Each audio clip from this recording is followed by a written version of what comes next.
Hello बच्चों, कैसे हो आप लोग? अच्छे होंगे बेटा।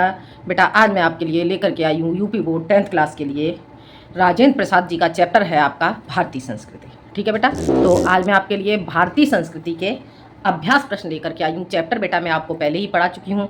इसका बेटा जो रेखांकित व्याख्या आती है आपकी करने के लिए, रेखांकित अंश की व्याख्या कीजिए। उसके लिए आप पहले पिछला वीडियो देख लेंगे जहाँ मैंने चैप्टर की संपूर्ण व्याख्या आपको समझाई है। ठीक है, तो वहाँ से आप लोग इसके शब्द के अर्थों को समझ लेंगे। ठीक है, तो देख लेते हैं बेटा हम इसके अभ्यास प्रश्न। दिए गए गद्यांशों पर आधारित प्रश्नों के उत्तर दीजिए। क्या कहते हैं?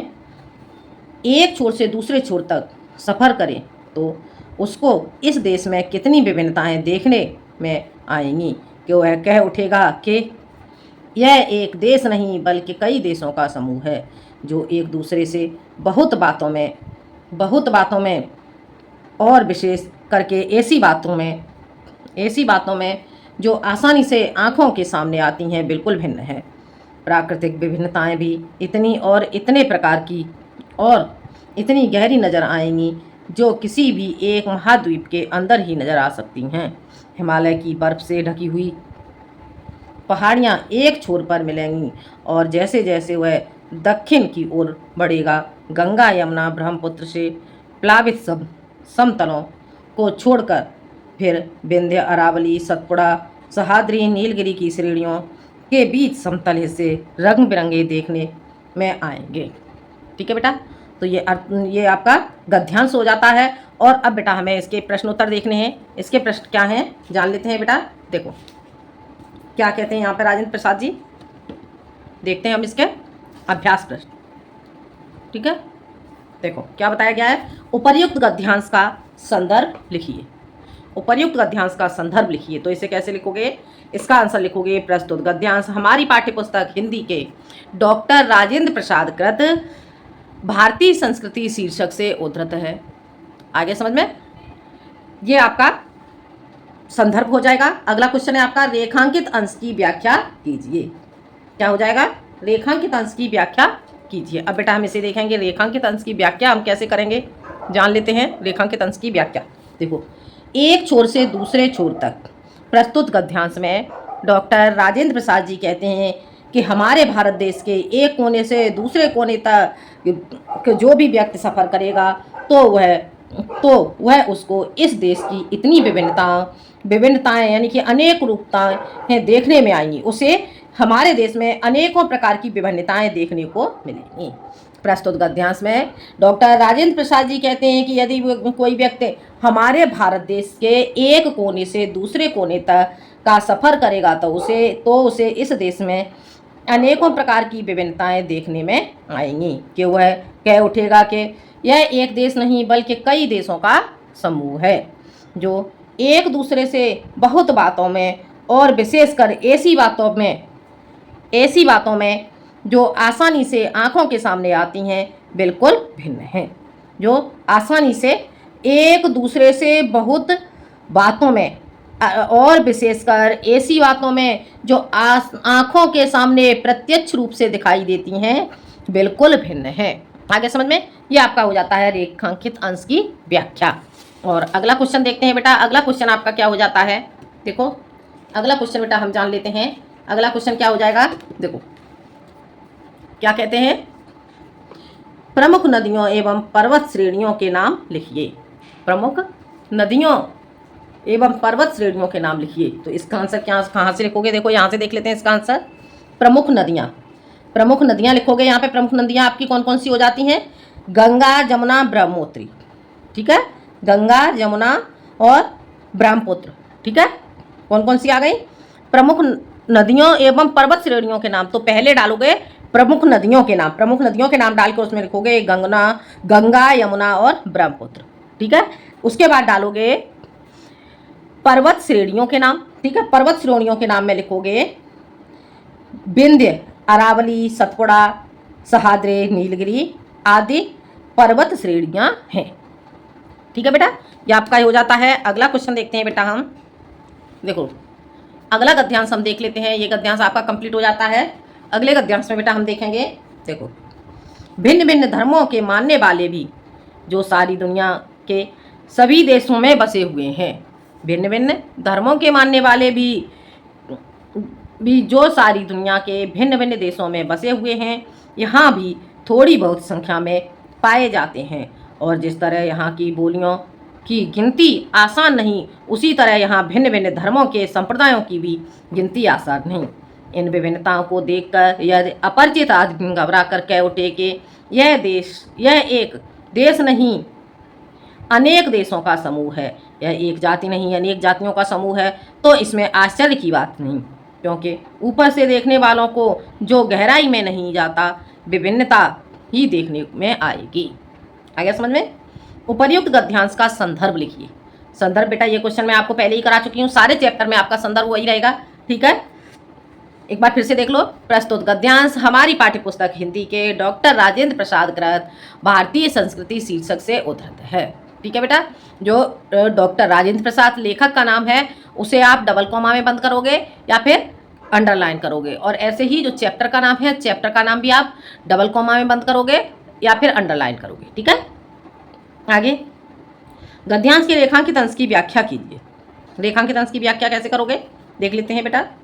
प्रस्तुत गद्यांश में डॉक्टर राजेंद्र प्रसाद जी कहते हैं कि इन विभिन्नताओं को देखकर यदि इन अनेक रूपताओं को देखकर यदि अपरिचित आदमी घबराकर यह कह उठेगा कि यह एक देश नहीं है बल्कि अनेक देशों का समूह है, तो और यह एक जाति नहीं अनेक जातियों का समूह है, तो इसमें आश्चर्य की कोई बात नहीं है।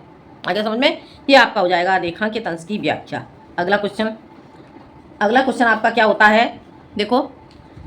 लेखक ने भारतीय संस्कृति को अनेक देशों का समूह क्यों कहा है, ठीक है।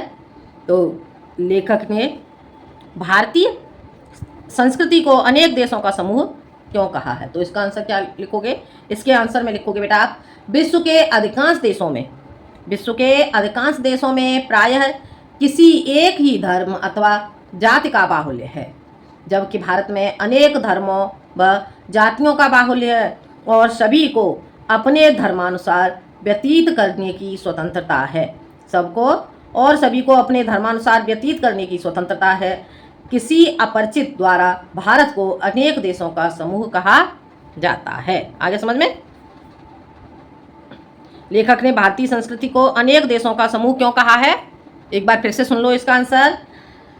विश्व के अधिकांश देशों में प्रायः किसी एक ही धर्म अथवा जाति का बाहुल्य है, जबकि भारत में अनेक धर्मों व जातियों का बाहुल्य है और सभी को अपने धर्मानुसार व्यतीत करने की स्वतंत्रता है। किसी अपरिचित द्वारा भारत को अनेक देशों का समूह कहा जाता है। आगे समझ में? इस तरह से आप इसका आंसर लिखोगे। अगला गद्यांश देख लेते हैं बेटा। देखो अगला गद्यांश, देखो दिखाई दे रहा है बेटा। देखो, यह केवल एक काव्य की भावना नहीं, यह केवल एक काव्य की भावना नहीं बल्कि एक ऐतिहासिक सत्य है जो हजारों वर्षों से अलग अलग अस्तित्व रखते हुए अनेकानेक जल प्रपातों और प्रवाहों का संगम स्थल बनकर एक प्रगाढ़ समुद्र के रूप में भारत में व्याप्त है, जिसे भारतीय संस्कृति का नाम दे सकते हैं।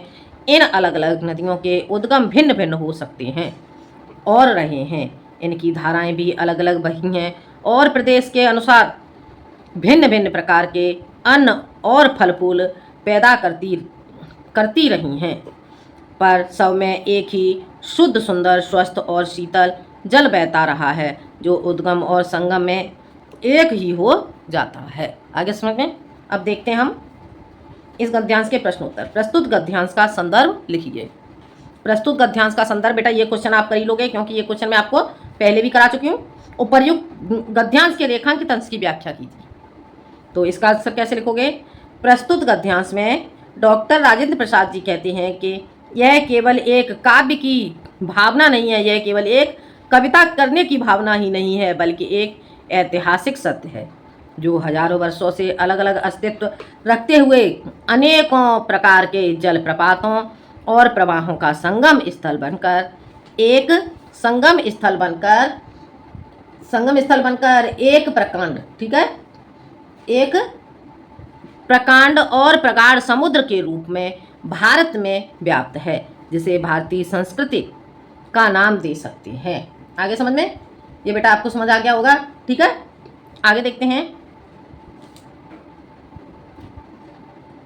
आगे देखते हैं बेटा। अगला क्वेश्चन आपका क्या हो जाता है, गद्यांश के रेखांकित अंश की व्याख्या कीजिए। ये क्वेश्चन बेटा आप कर ही लोगे, ठीक है। अगला, उपर्युक्त गद्यांश के आधार पर, उपर्युक्त गद्यांश के आधार पर भारतीय संस्कृति की एक विशेषता बताइए, ठीक है। तो इसका आंसर कैसे लिखोगे बेटा, इसका आंसर देखते हैं।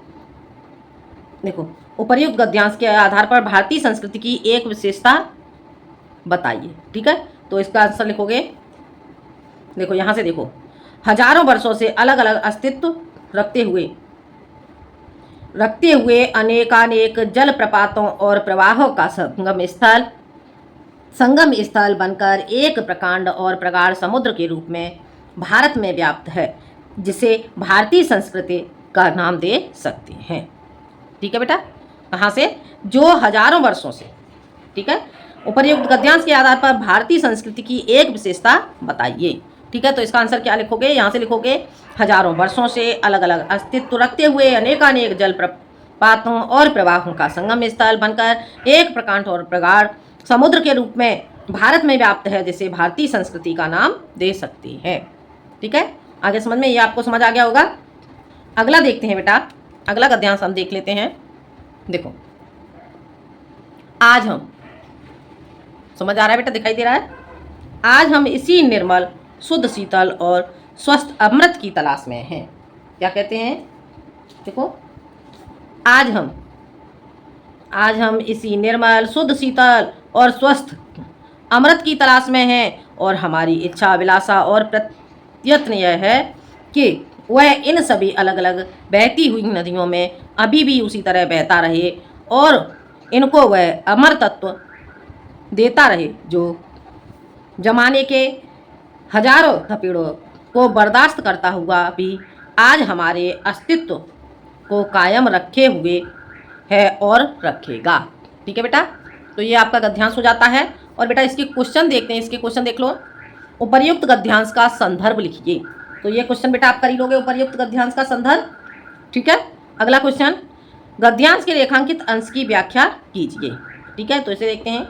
प्रस्तुत गद्यांश में डॉक्टर राजेंद्र प्रसाद जी कहते हैं कि आज हम इसी स्वच्छ, शुद्ध शीतल और स्वस्थ अमृत की तलाश में हैं, जो हमारी इच्छाएं अभिलाषा और प्रयत्न यह है, जो कि हमारी इच्छा, अभिलाषा और प्रयत्न यह है कि वह इन सभी अलग अलग बहती हुई नदियों में अभी भी उसी तरह बहता रहेगा और इनको वह अमर तत्व देता रहेगा, जो जमाने के हजारों थपेड़ों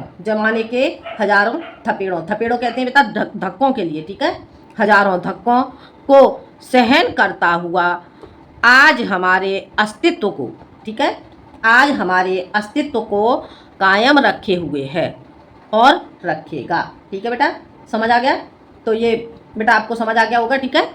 अब देखते हैं हम बेटा अगला क्वेश्चन, उपर्युक्त गद्यांश के अनुसार हमारी इच्छा और प्रयत्न क्या है, ठीक है।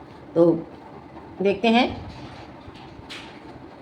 उपर्युक्त गद्यांश के अनुसार हमारी इच्छा और प्रयत्न क्या है।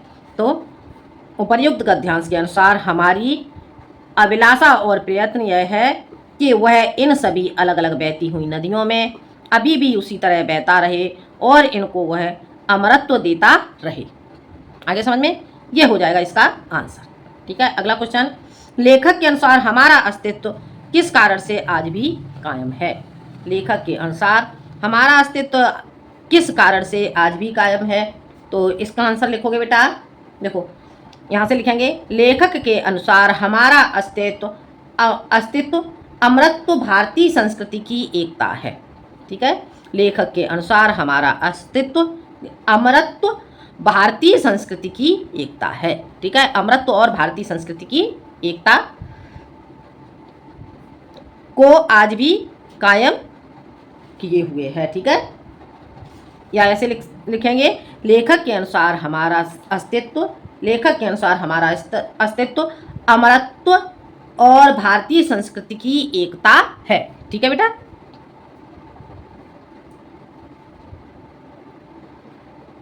आगे बेटा समझ में। अगला,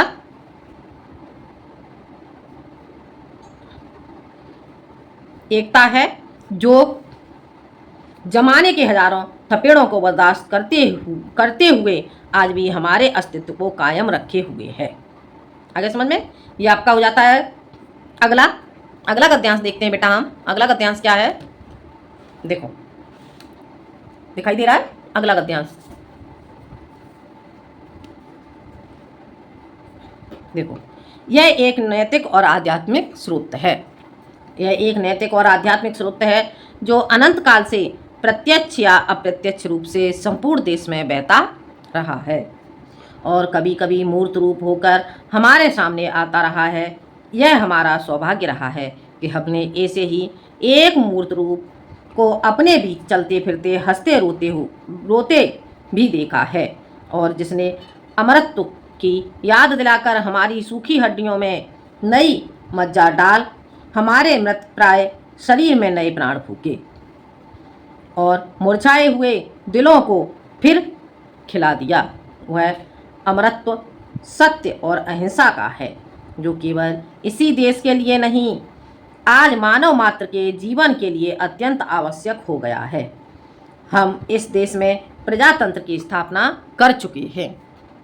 इसका अर्थ है व्यक्ति की पूर्ण स्वतंत्रता, जिसमें वह अपना पूरा विकास कर सके और साथ ही सामूहिक और सामाजिक एकता भी। ठीक है बेटा। अब इसके आंसर देखते हैं। देखो, उपर्युक्त गद्यांश का संदर्भ लिखिए। तो ये क्वेश्चन बेटा आप कर ही लोगे। गद्यांश के रेखांकित अंश की व्याख्या कीजिए। देखो, प्रस्तुत गद्यांश में डॉक्टर राजेंद्र प्रसाद जी कहते हैं कि क्या कहते हैं, देखते हैं। यह एक नैतिक और आध्यात्मिक स्रोत है।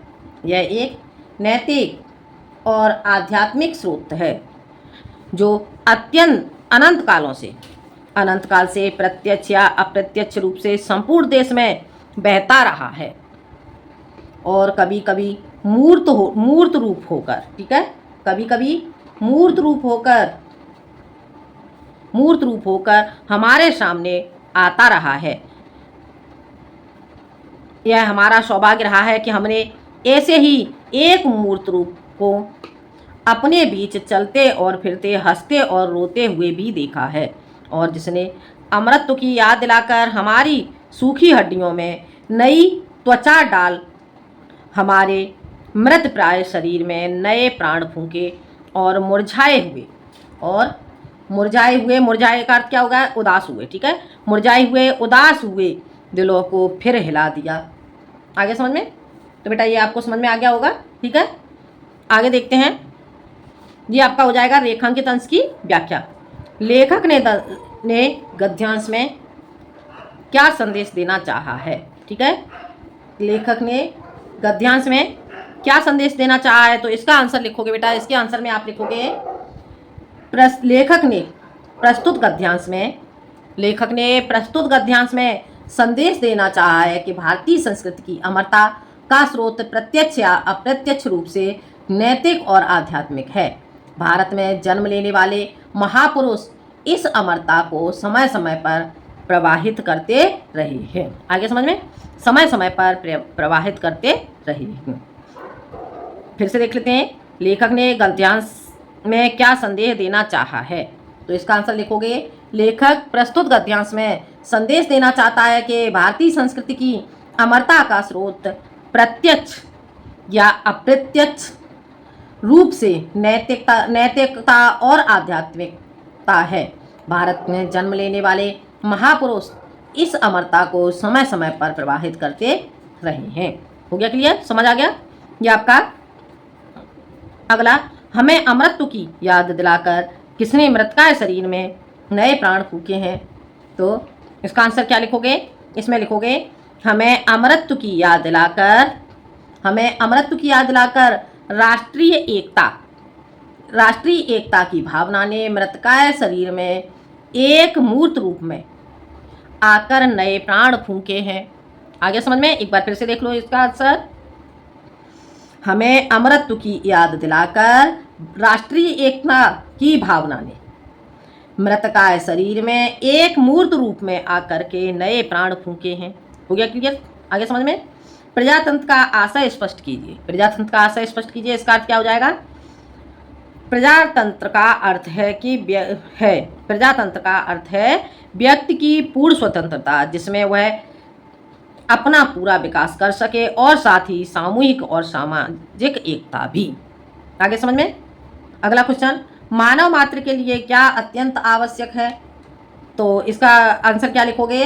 प्रस्तुत गद्यांश के अनुसार मानव मात्र के लिए, प्रस्तुत गद्यांश के अनुसार मानव मात्र के लिए सत्य और अहिंसा का अमरत्व अत्यंत आवश्यक हो गया है।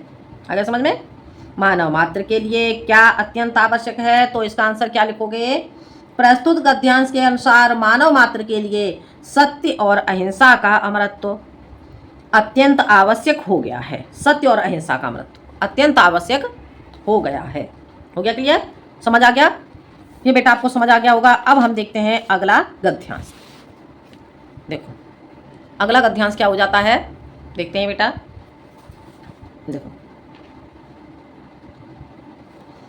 व्यक्ति अपनी उन्नति और विकास चाहता है। व्यक्ति अपनी उन्नति और विकास चाहता है, और यदि एक ही उन्नति और विकास दूसरे की उन्नति और विकास में बाधक हो तो संघर्ष उत्पन्न होता है। और यह संघर्ष तभी दूर हो सकता है जब सबके विकास के पथ अहिंसा के हों। सबके विकास के पथ अहिंसा के हों। हमारी सारी संस्कृति का मूलाधार इसी अहिंसा तत्व पर स्थापित रहा है। जहाँ जहाँ हमारे नैतिक सिद्धांतों का वर्णन आया है, जहाँ जहाँ हमारे नैतिक सिद्धांतों का वर्णन आया है, अहिंसा को भी उसमें मुख्य स्थान दिया गया है। अहिंसा का दूसरा नाम या दूसरा रूप त्याग है, और अहिंसा का दूसरा रूप या दूसरा नाम स्वार्थ है, जो प्रायः भोग के रूप में हमारे सामने आता है। पर हमारी सभ्यता ने तो भोग भी त्याग से ही निकाला है, और भोग भी त्याग में ही पाया है। ठीक है बेटा, तो इसका आंसर कैसे लिखोगे? देखते हैं इसके क्वेश्चन। उपर्युक्त गद्यांश का संदर्भ लिखिए। ये क्वेश्चन बेटा आप कर ही लोगे, दिखाई दे रहा है बेटा ठीक से? ये क्वेश्चन आप कर ही लोगे। अगला, लेखक के अनुसार हमारी संस्कृति का मूलाधार क्या है? तो ठीक है, इसका आंसर क्या लिखोगे? लेखक के अनुसार हमारी संस्कृति का मूलाधार अहिंसा का तत्व स्थापित करना है। ठीक है, लेखक के अनुसार हमारी संस्कृति का मूल आधार क्या है? तो इसका आंसर कैसे लिखोगे? लेखक के अनुसार हमारी संस्कृति का मूलाधार अहिंसा है। ठीक है, अहिंसा लिख दो, ऐसे भी लिख सकते हो। हाँ, लेखक के अनुसार हमारी संस्कृति का मूलाधार अहिंसा है। हो गया क्लियर? लेखक के अनुसार संघर्ष कैसे दूर हो सकता है? ठीक है, क्या हो जाएगा? लेखक के अनुसार संघर्ष कैसे दूर हो सकता है? तो इसका आंसर यहाँ से लिखोगे। देखो, व्यक्ति अपनी उन्नति और विकास चाहता है, और यदि एक की उन्नति और विकास दूसरे की उन्नति और विकास में बाधक है तो संघर्ष उत्पन्न होता है। ठीक है, तो यह संघर्ष तभी दूर हो सकता है जब सबके विकास के पथ अहिंसा के हों। ठीक है, तो आंसर क्या लिखोगे इसका? लेखक के अनुसार संघर्ष कैसे दूर हो सकता है? लेखक के अनुसार संघर्ष तभी दूर हो सकता है जब सबके विकास के पथ अहिंसा के हों।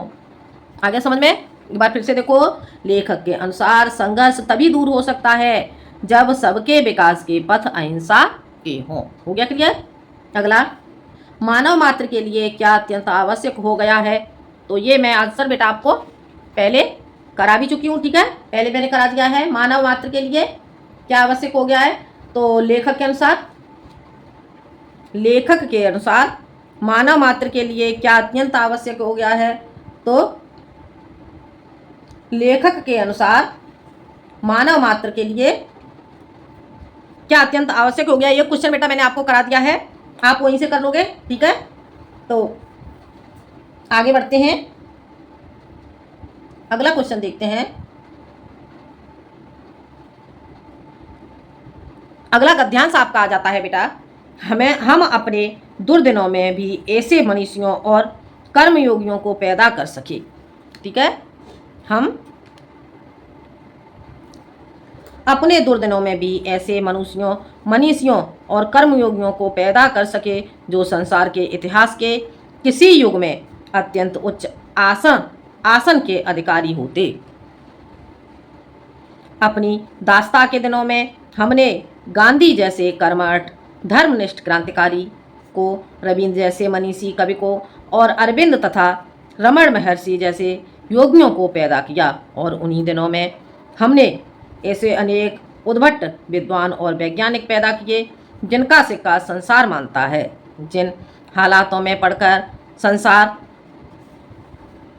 की प्रसिद्ध जातियां मिट गईं, उनमें हम न केवल जीवित ही रहे वरन अपने आध्यात्मिक और बौद्धिक गौरव को बनाए रख सके।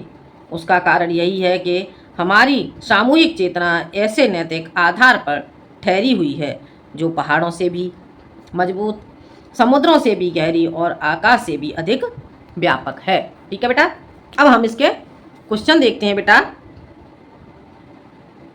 बेटा। देखो, उपर्युक्त गद्यांश का संदर्भ लिखिए। ये क्वेश्चन आप कर ही लोगे। अगला, गद्यांश के रेखांकित अंश की व्याख्या कीजिए। तो इसे देखते हैं। प्रस्तुत गद्यांश में डॉक्टर राजेंद्र प्रसाद जी कहते हैं कि हमारी सामूहिक चेतना ऐसे नैतिक आधार पर टिकी हुई है जो पहाड़ों से भी मजबूत, समुद्रों से भी गहरे और आकाश से भी अधिक व्यापक है। आगे समझ में? हमारी सामूहिक चेतना ऐसे नैतिक आधार पर ठहरी हुई है, नैतिक आधार पर स्थित है जो पहाड़ों से भी अधिक मजबूत है और समुद्रों से भी अधिक गहरी है और आकाश से भी अधिक व्यापक है। आगे समझ में? ये हो जाएगा आपका रेखांकित अंश की व्याख्या। हम अपने दुर्दिनों में किस प्रकार के मनुष्यों को पैदा कर सकते हैं? तो इसका आंसर क्या लिखोगे?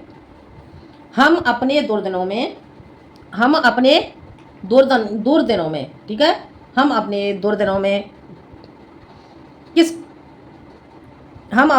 में किस प्रकार के मनुष्यों को पैदा कर सकते हैं? तो किस प्रकार के मनुष्यों को पैदा कर सकते हैं? देखो, हम अपने दुर्दिनों में ऐसे मनुष्यों को पैदा कर सकते हैं जो संसार के इतिहास के किसी युग में अत्यंत उच्च आसन के अधिकारी होते हैं। आगे समझ में? एक बार फिर से देख लो। हम अपने दुर्दिनों में किस प्रकार के मनुष्यों को पैदा कर सकते हैं? हम अपने दुर्दिनों में ऐसे मनुष्यों को पैदा कर सकते हैं जो संसार के इतिहास के किसी युग में अत्यंत उच्च आसन के अधिकारी होते हैं। हो गया क्लियर? समझ आ गया? लेखक ने गद्यांश में क्या संदेश देना चाहा है? ठीक है, लेखक ने गद्यांश में क्या संदेश देना चाहा है? तो देखते हैं बेटा हम इसका आंसर। देखो, लेखक ने गद्यांश में संदेश देना चाहा है कि भारतीय संस्कृति की अमरता, ठीक है,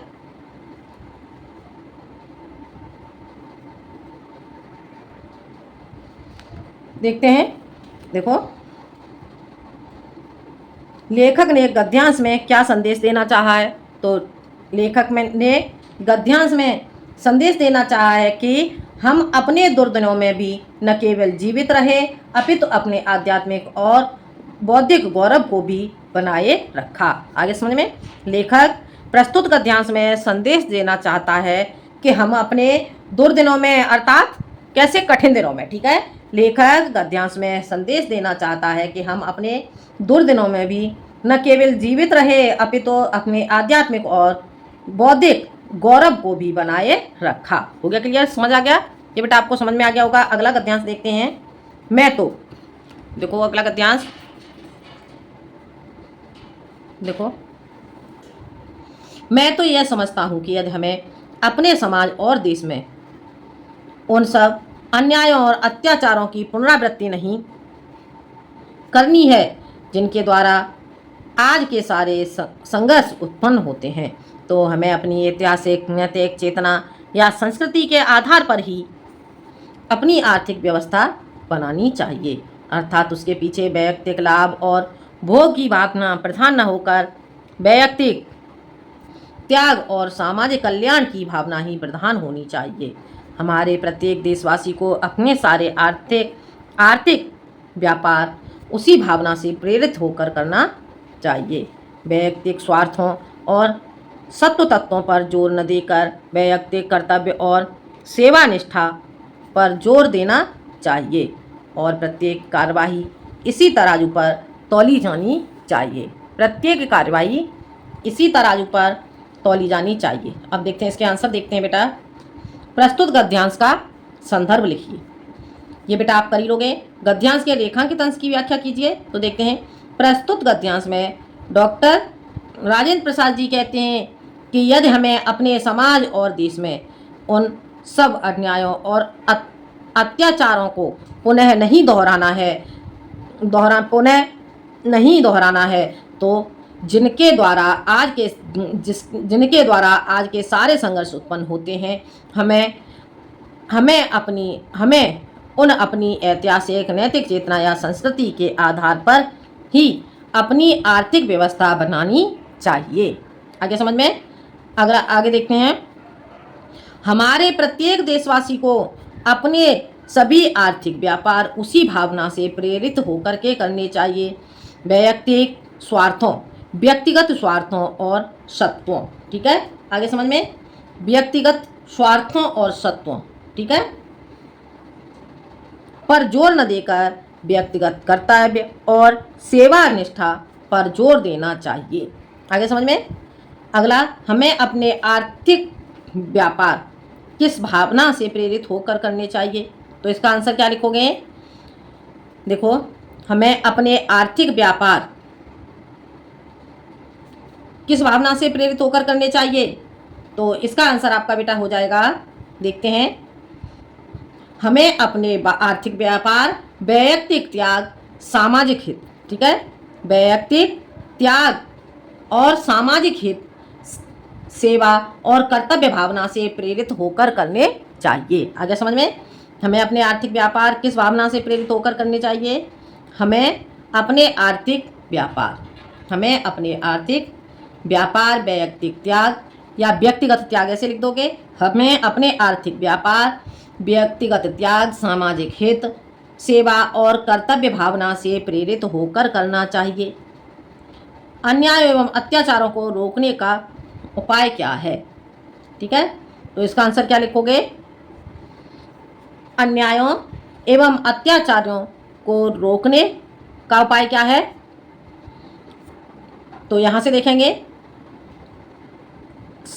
अन्यायों और अत्याचारों को रोकने का उपाय पुनरावृत्ति नहीं करनी चाहिए जिनके द्वारा संघर्ष उत्पन्न होते हैं। तो इसका आंसर ऐसे लिखोगे, अन्यायों और अत्याचारों को रोकने का उपाय यही है कि हमें ऐसे अन्यायों उन सभी, यहाँ से ले लो, यदि हमें अपने समाज और देश में उन सब अन्याय और अत्याचारों की पुनरावृत्ति नहीं करनी है जिनके द्वारा आज के संघर्ष उत्पन्न होते हैं, तो हमें अपनी ऐतिहासिक नैतिक चेतना या संस्कृति के आधार पर ही अपनी आर्थिक व्यवस्था बनानी चाहिए। आगे समझ में, अन्याय और अत्याचारों को रोकने का उपाय क्या है। तो यहाँ से लिखोगे, ठीक है, यदि हमें अपने समाज और देश में उन सब अन्यायों और अत्याचारों की पुनरावृत्ति नहीं करनी है जिनके द्वारा आज के संघर्ष उत्पन्न होते हैं, तो हमें अपनी ऐतिहासिक नैतिक चेतना या संस्कृति के आधार पर ही अपनी आर्थिक व्यवस्था बनानी चाहिए। हो गया क्लियर, समझ आ गया। अगला क्वेश्चन, अगला गद्यांश देखते हैं बेटा। देखो, आज विज्ञान मनुष्य के हाथों में अद्भुत और अतुल शक्ति दे रहा है।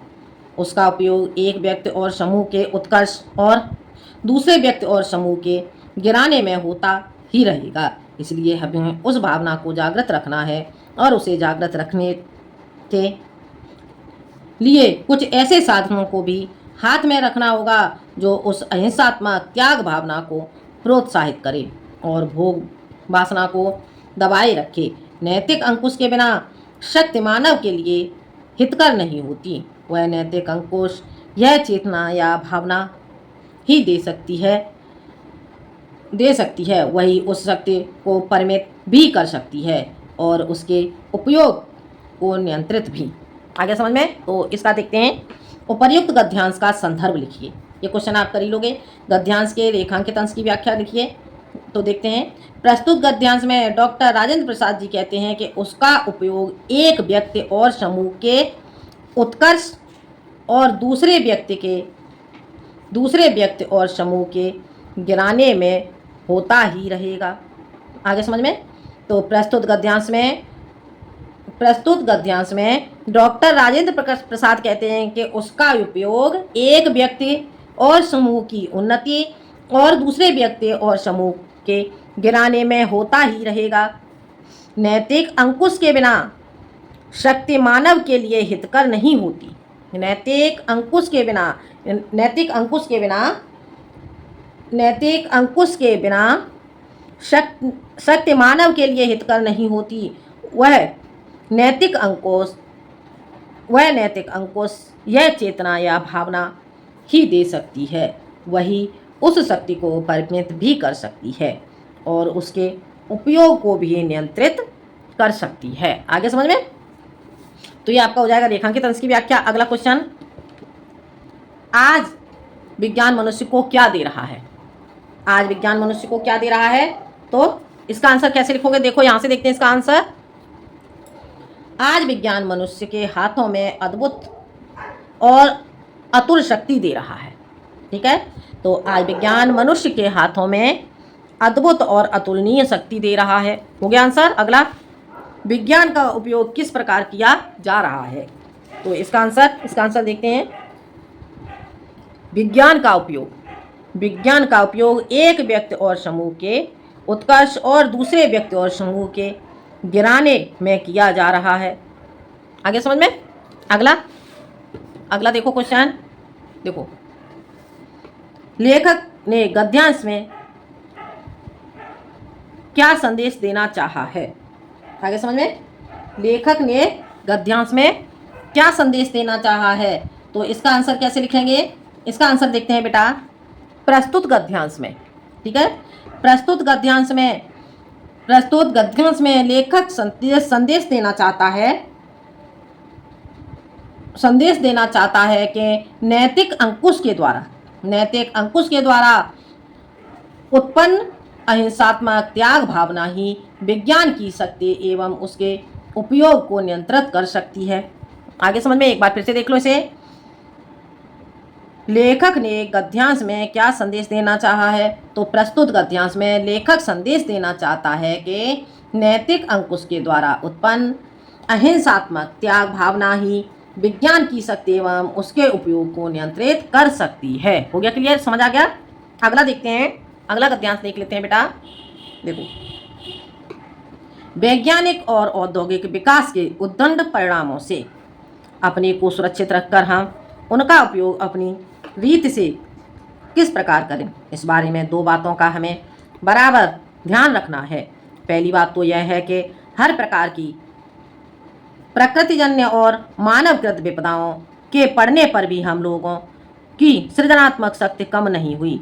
हमारे देश में साम्राज्य बने और मिटे, विभिन्न संप्रदायों का उत्थान पतन हुआ, हम विदेशियों से आक्रांत और पददलित हुए। हम पर प्रकृति और मानवों ने अनेक बार मुसीबतों के पहाड़ ढा दिए, पर फिर भी हम लोग बने रहे, हमारी संस्कृति बनी रही और हमारा जीवन एवं सृजनात्मक शक्ति बनी रही।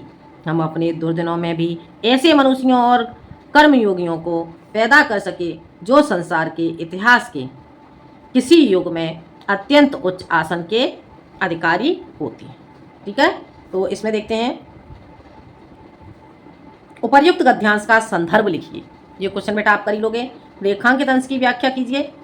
तो इसका आंसर देखते हैं, रेखांकित अंश की व्याख्या कीजिए। तो प्रस्तुत गद्यांश में डॉक्टर राजेंद्र प्रसाद जी कहते हैं कि पहली बात तो यह है कि हर व्यक्ति की प्रकृतिजन्य यानी कि प्रकृति से उत्पन्न और मानव से उत्पन्न विपदाओं के पड़ने पर भी हम लोगों को अपनी सृजनात्मक शक्ति कम नहीं करनी चाहिए। हमारे देश में साम्राज्य बने और मिटे, विभिन्न संप्रदायों का उत्थान पतन हुआ, हम विदेशियों से आक्रांत और परदलित हुए, हम पर प्रकृति और मानवों ने अनेक बार मुसीबतों के पहाड़ ढा दिए, पर फिर भी हम लोग बने रहे, हमारी संस्कृति बनी रही और हमारा जीवन एवं सृजनात्मक शक्ति बनी रही। आ गया समझ में? हमारा जीवन और सृजनात्मक शक्ति बनी रही। सृजनात्मक शक्ति का अर्थ क्या होता है? सृजनात्मक शक्ति का अर्थ होता है बेटा नवीन निर्माण की शक्ति बनी रही। ठीक है, होगा क्लियर? समझ आ गया? ये आपका हो जाएगा रेखांकित अंश की व्याख्या। लेखक ने उपर्युक्त गद्यांश में भारतीयों की किस विशेषता का उल्लेख किया है? ठीक है, तो लेखक ने उपर्युक्त गद्यांश में भारतीयों की किस विशेषता का उल्लेख किया है? तो इसका आंसर कैसे लिखोगे?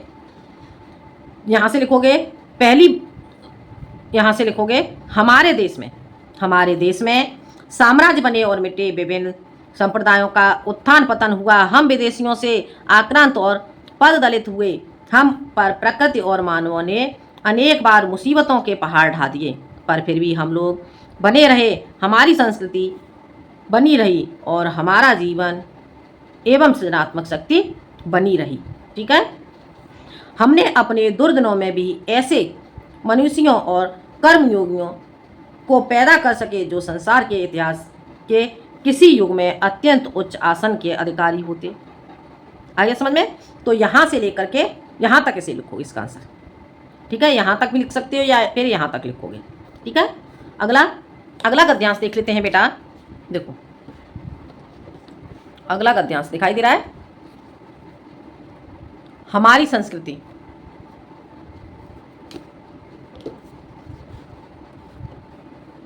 दिखाई दे रहा है बेटा?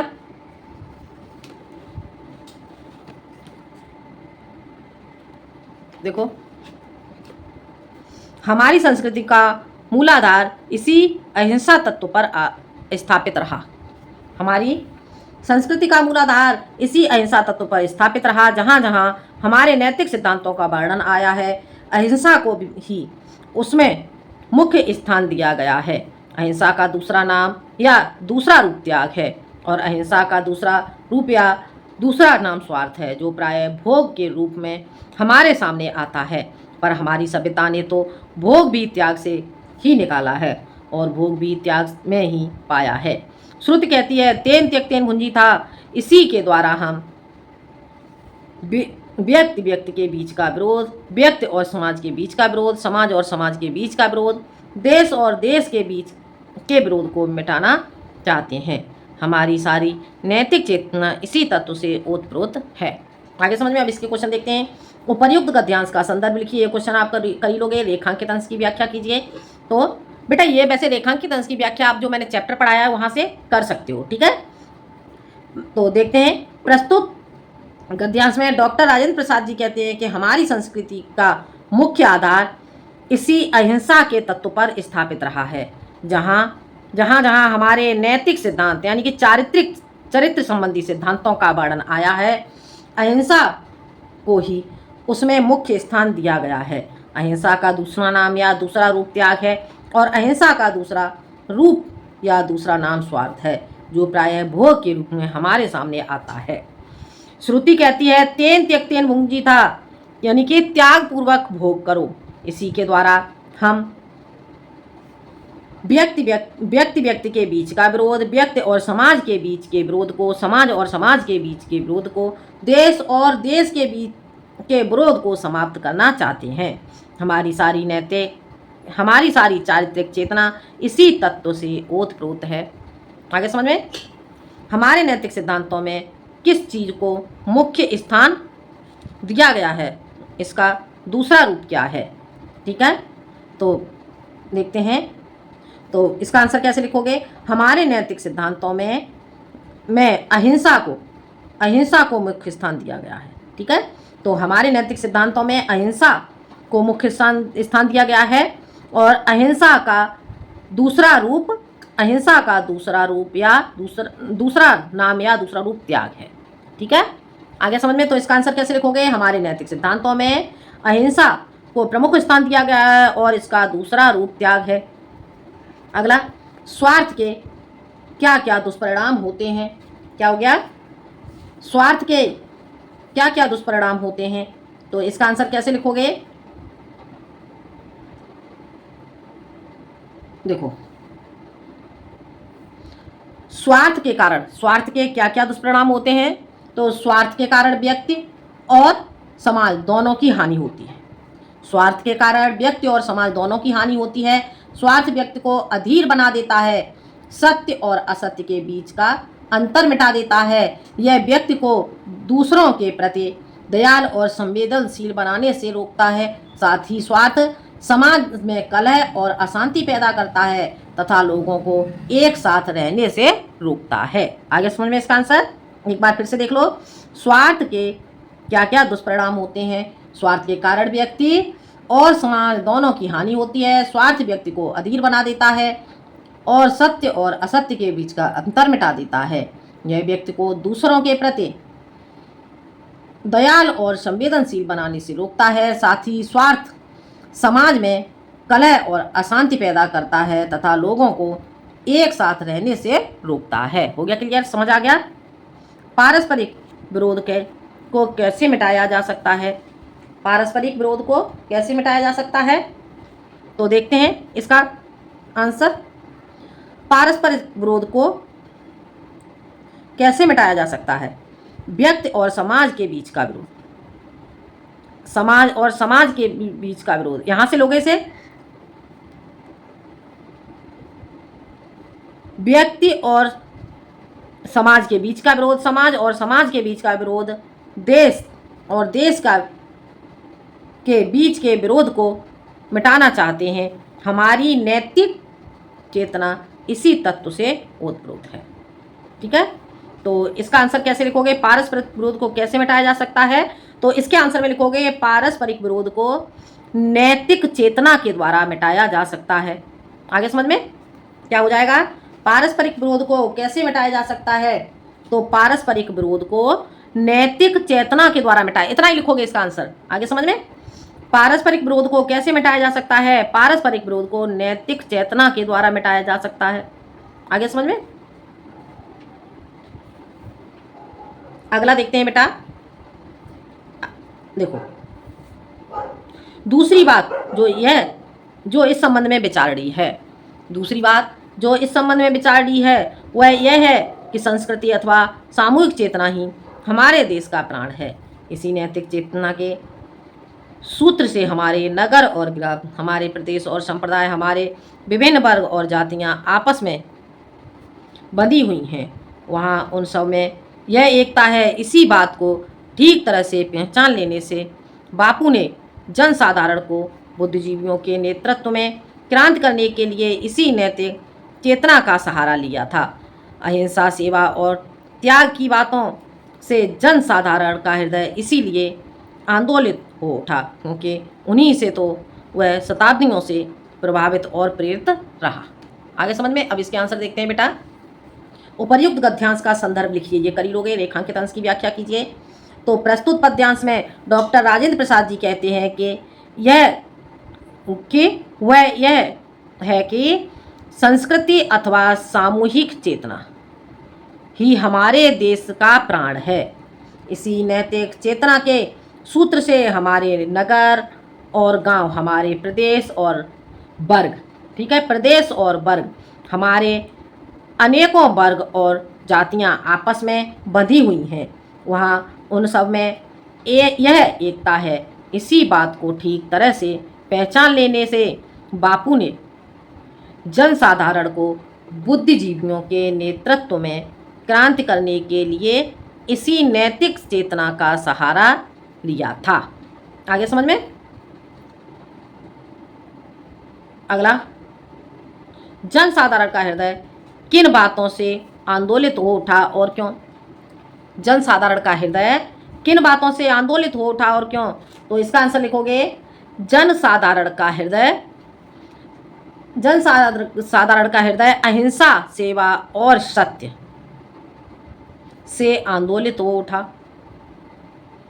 ठीक है, क्योंकि उन्हीं से तो वह शताब्दियों से प्रभावित और प्रेरित रहा। आगे समझ में? यहाँ से लिख लोगे जनसाधारण का हृदय अहिंसा, सेवा और त्याग की बातों से आंदोलित हो उठा, क्योंकि इन्हीं से तो वह शताब्दियों से प्रभावित और प्रेरित रहा है। हो गया क्लियर? बापू ने क्रांति करने के लिए किसका सहारा लिया था? ठीक है, तो इसका आंसर क्या लिखोगे? बापू। अच्छा, ये क्वेश्चन छूट गया। हमारे देश का प्राण क्या है? ठीक है, तो हमारे देश का प्राण क्या है बेटा?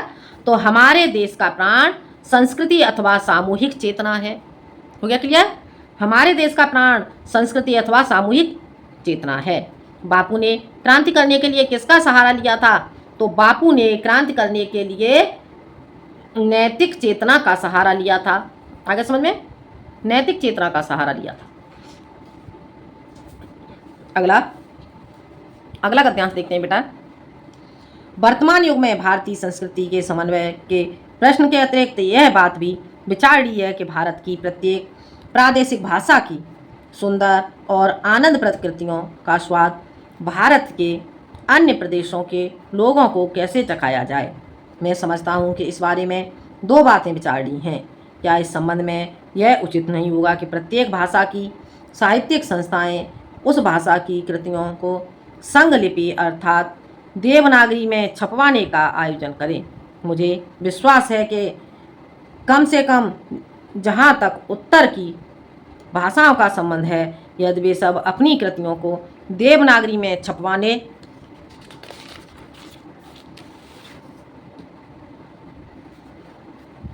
लगे तो उनका स्वाद लगभग सारे उत्तर भारत के लोग आसानी से ले सकेंगे, क्योंकि इन सब भाषाओं में इतना साम्य है कि एक भाषा का अच्छा ज्ञाता दूसरी भाषा की कृतियों को स्वल्प परिश्रम में से समझा पाएगा।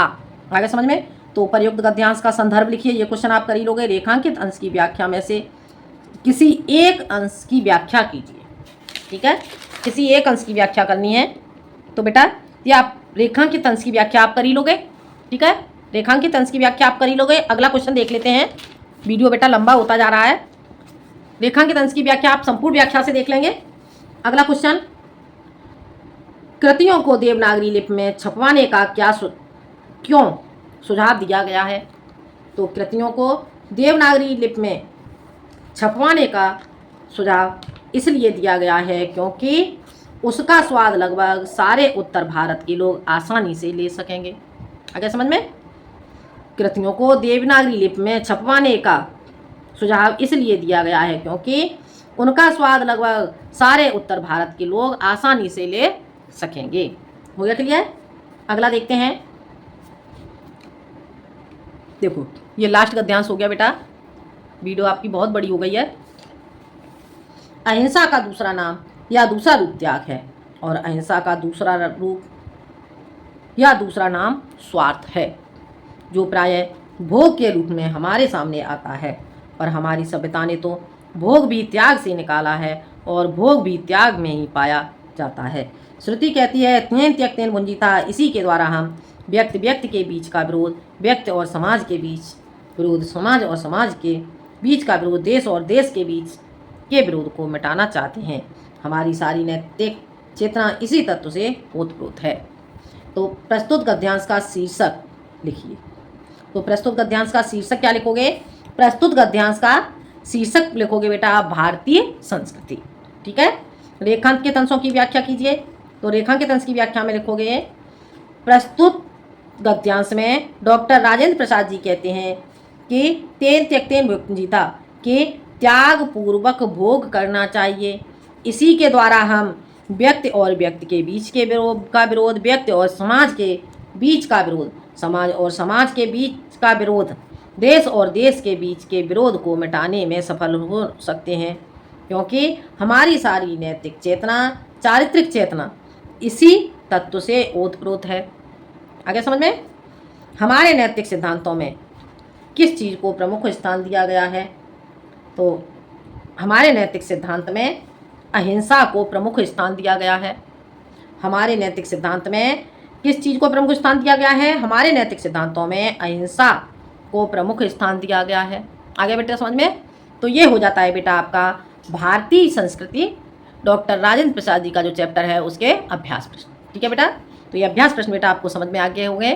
ठीक है, बेटा वीडियो पसंद आए तो लाइक करें, शेयर करें और सब्सक्राइब करें। आज के लिए इतना ही, मिलते हैं हम अगले वीडियो में एक नए टॉपिक के साथ। जब तक के लिए धन्यवाद।